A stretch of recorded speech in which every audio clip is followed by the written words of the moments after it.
چې زمونږ د ماشومانو د نوجوانانو زمونږ د زنانو د نارینو هغې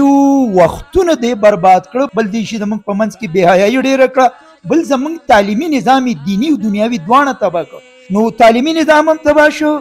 حیا او زمونږ چې کومه یو خو د اسلام تهذیب دی هغه هم رانه ختم کړه. السلام علیکم ورحمت الله وبرکاته. سید الرحمن کاکا خیل زه تاسو ته مخاطب یم په باتورو کلي کې. دلته د قرآن عظیم شان یو لوی پروګرام وشو د دستاربندۍ. خالد یوسفزی صاحب محتمم جامع فاروقیه حاجی آباد هغه زموږ سره موجود دی. مولوي صاحب دلته چې دا کوم پروګرام وشو ډېر ښایسته او زبردست بابرکته مجلس و، په هغې کې تاسو یو خبره وکړه د موبایل په حواله سره. نو نن سبا چې کوم دی د موبایل دور دی او د فتنې او د فساد دور دی، د کومو ماشومانو چې دلته د علم حاصل کو دا یو لوی سعادت دی. د هغې مور پلار ته څه پیغام ورکړې او کم خلک چې په خاریا کې پاتې کېږي لکه په غټو آبادیانو کې د هغې ماشومان چې کوم دی کم طرف ته روان دي، پبجي طرف ته روان دي او خپل وختونه ضایع کوي، د هغې مور پلار ته تاسو څه پیغام ورکوئ؟ اصل دا راځي چې د هر شي دوه روخی. اول خو دلته چې موږ د علاقې ته رالو دلته کم دیني محنت شوی دی الحمدلله ثم الحمدلله.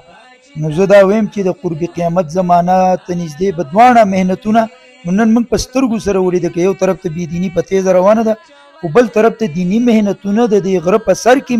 زموږ د ماشومانو د جینکو د هلکانو د مشرانو زنانو یو دیني تربیت په یو صحیح روخ روان دی. د موبایل په حواله چې کوم موږ خبرې وکړئ زه به صرف دا ووایم چې د هر شي دوه روخی، یو یې د فایدې روخي یو یې د نقصان روخي. نن سبا زمونږ نوجوانان زمونږ ماشومان موږ د موبایل په حواله سره او د موجوده سوشل میډیا په حواله سره موږ د پیدې روخونه انتهایی کم استعمالو او څومره د نقصان روخ چې دی هغه موږ الو. او پکې یوازې صرف دا نه چې زمونږ د ماشومانو د نوجوانانو زمونږ د زنانو د نارینو هغې وختونه دی برباد کړه، بلکې بل طرف ته د دې شي د وجې نه د غلط استعمال له وجې نه زه به بیا دا یو خبره ایډ کړم چې د غلط استعمال له وجې نه نن زمونږ په کلچر کې د معاشره د یو بل نه د دې سوشل میډیا د وجې نه مکمله لرې شوه. پلار او اولاد د هغوی په منځ کې یو تفرق راغی، یو لرېوالی راغی، حتی کې چې د بیبي او د خاوند په منځ کې وخت یو بل ته نه میلاویږي او دې ته وخت ورکول ډېر دي. بل دې شي زموږ په منځ کې بېحیایي ډېره کړه، بل زموږ تعلیمي نظام دیني او دنیاوي دواړه تباه کړه. نن زموږ د عصري علومو طلبا سټوډنټس چې په کار وو چې دا ذهین فتین خلک دی د پاکستان چې دیو ټول دنیا الحمدلله په دې عصري علومو کې دیو ټاپ کړي وي، هغه موبایل د دیو وختونه فیسبوک او ورسره ټویټر او څومره شیدونه چې دې شکلونه دي نو د ایمو د دیو هغه وختونه تباه کړه، زمونږ ذهنونه د ماشومان تباه کړه. حتی کې بعضې تاسو واقعیات نه چې هغې وې په مرګونو باندې ور واچېله او هغې وې د معاشرې نه کټ اپ کړه، د مور و پلار نه یې کټ اپ کړه. نو تعلیمي نظام هم تباه شو، حیا او زمونږ چې کومه یو خو د اسلام تهذیب دی هغه هم رانه ختم کړه، خو زمونږ چې پښتون کوم کلچر و هغه هم زمونږ نه ختم کړه. نو دې له وجې نه د سوشل میډیا په حواله به زه دا ووایم چې د دې مثبت کردار پکار دی او منفي پهلونه موږ څنګه خپل نوجوانان بچ کړو دا یو انتهایی د ټولې معاشرې دپاره چیلنج دی، یوازې د علماو دیندارو دپاره نه دی، دا زمونږ د ارباب اختیار دپاره هم زمونږ د تعلیمي چې کوم د هغه خلک دي انټلیکچوال خلک دي زمونږ د تعلیمي نظام سمبالونکي دي، زمونږ سیول انتظامیه نه زمونږ آرمی فورسز دي، د دې ټولو زماره طرفه بلکې نن که زمونږ یو میټینګ د آرمی والا سره هغې په خپله کمانډانټ صاحب ویل چې نن زه په خپله حیران یم چې زه خپل بچی یا په عصري علومو کې کم د نشو یو زبردسته نظام راغلی دی په یونیورسټو کالجونو کې، خو بل طرف د میډیا نه زه خپل بچی څنګه محفوظ کړم. نو ټول خلک موږ مفلوج یو. دې له یو اجتماعي سوچ هر شعبه فکر له پکار دی چې د میډیا مثبت کار مثبت خبرې موږ والو او د منفي رجحاناتونه موږ خپل نوجوانان بچ کو. مولانا صاحب په جب کې هم موبایل دی، د تبلیغي صاحب په جب کې هم موبایل دی، د قاري صاحب هم په جب کې موبایل دی او په دې دوکه کې د خلک پراته دي چې یاره زه د دې موبایل نه زده کړه کوم نو دا راته وایي چې د موبایل نه خو زده کړه نه کېږي، لکه ستاسو کومه تجربات چې دي د موبایل په کتلو باندې چې کوم دی د علم زر ته کوزېږي، او که نه د موبایل د سوشل میډیا د استعمال نه بغیر لکه یو سړی قرآن راوالي، حدیث راوالي، کتابونه راوالي، نو په دغه حواله سره ما خبره اصل جی دا په دې کې به زه دومره عرض وکړم، ما تاسو ته مخکې ویل چې دا یو انسټرومنټ دی، یو آله ده، خو کاش کې چې نن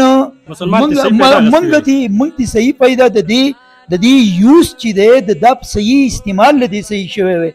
نن د هغې صحیح استعمال کمې چې تعلیمي موږ فواید وایو هغه ډېر کم ترې اخیستی کېږي. اوس تاسو دا سوال کوئ، دا زموږ د ټولو لپاره چیلنج دی چې د دې نه دا کم بچیان یا کم بچي فارغ شو دیو ته څنګه وساتو. نو دا یو داسې خبره ده چې زه به دا ووایم چې که ځان ته څومره بله ورځ یو کس ما ته ویل چې جي ستا خو ډېر ضرورت دی او ډېر مصروف، ته ډېر مصروف یې، که تا له موږ د فیسبوک یو اکاونټ جوړ کړو، نو ما ورته وویله چې نن تی ګورئ یو انتهایي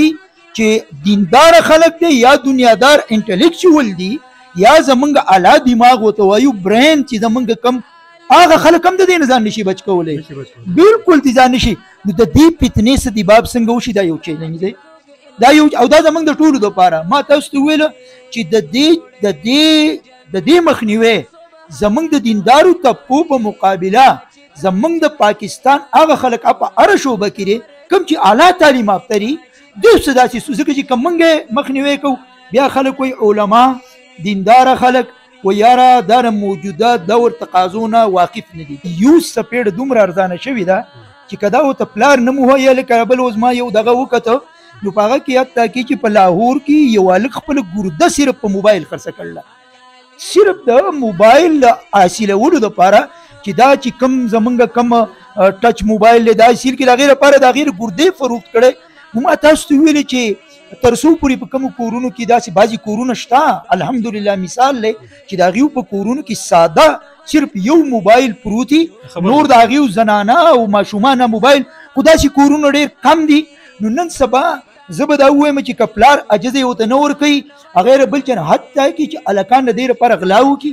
په غلا دا موبایل د چا جب ووایي. خو دا داسې ما تاسو ته ویل چې داسې یو فتنه راغلې ده چې ما تاسو ته پرې بیان کې وویله، حالانکې دا شرعي مسله زه نه وایم چې بعضې وخت کې په علما څه کمنټس وکړي یا نور خلک، شرعي نه وایم، زه صرف هغه استدلال په طور وایم چې هغه شیطان خو موږ اعوذ بالله من الشیطان الرجیم وایم وتښتي. خو دا شی دی چې دا فتنه راغلې ده چې د دې سبب څنګه وشي. چې مولوي صاحب ذهني نشونما هم د خلکو ډېره خرابېږي، یو سړی په موبایل باندې خپل کار کوي، یو سړی چې کوم دی موبایل نه بغیر لکه که موږ وګورو نو د دې بانډو دا کم خلک چې دي کم نوجوانان چې دي د هغوی په ذهن کې د قرآن او د حدیث خبره ډېر په اسانۍ باندې کېني، په ځای د دې چې یاره موږ د دې آبادۍ خلک نو د هغوی خلکو هم چې کوم دی ذهنونه خو دې موبایل خراب کړي دي که نه داسې